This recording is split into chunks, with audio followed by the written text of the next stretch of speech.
In this video, lessons we can learn from Chris Eubank JR versus Liam Smith. From the Liam Smith perspective, from a fitness standpoint.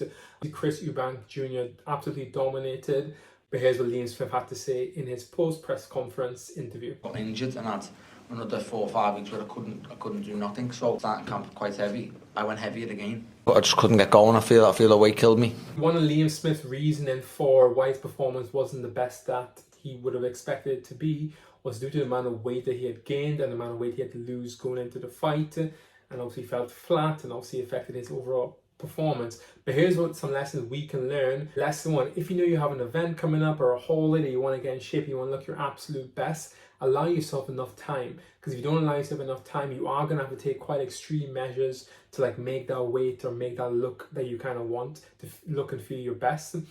Because guys, if you need to lose, let's say 30 pounds in like 8 weeks, the amount of effort and work you need to do is crazy. And it will have some kind of effects on you. For example, you will notice your strength, your energy levels take a massive dip. Of course, it's very different for boxers because we're not going to be doing what they're doing. Allow yourself maybe 12, 16 weeks to lose the weight, and then you can do it in a more sustainable fashion without having to do extreme measures to look and feel the way you want. Lesson 2, do not allow yourself to do dirty bulks and try to maintain a pretty healthy weight that you feel is sustainable for you to hold. Guys, you need to make sure you're being aware of your overall calorie intake and not doing these dirty bulks. An example for Liam Smith perspective would have been simply eat less calories. So guys, if you know you have something that's going to affect your ability to be able to be active, this could be your job, this could be injuries, simply eat less calories, because obviously you can't be eating the exact same way you would if you're not burning as many calories. Calories in versus calories out. And this will determine if you're going to be able to maintain your weight or if you're going to gain a ton of weight. Lesson 3 that we can learn from Liam Smith's comment is follow a diet that you actually can sustain long term.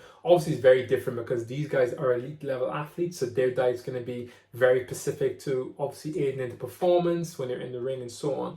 But for you as someone who isn't like a professional athlete, it's a case of following a diet that you can actually sustain long term.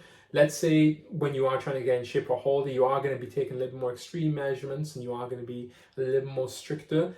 Let's say when you're not trying to do that, you want to make sure you're able to sustain a diet that can keep you maybe 5 to 10 pounds away from that peak look. Because no point being 20 to 30 pounds away from it. Because trust me, I've been in before trying to lose 20, 30 pounds for a trip, and it's not fun. I rather kind of keep myself around 10 to 15 pounds maximum away from my goal, and then a journey to getting into that peak shape isn't as difficult and it's easily sustainable. If you're 15 pounds away from like your peak look, it isn't that difficult to kind of maintain it because you're carrying more body fat, you're able to eat a lot more calories. So there you go, guys. There are 3 lessons we can learn from Chris Eubank Jr. versus Liam Smith part 2. If you enjoy this kind of video, hit a thumbs up, like, share, comment, and subscribe for more.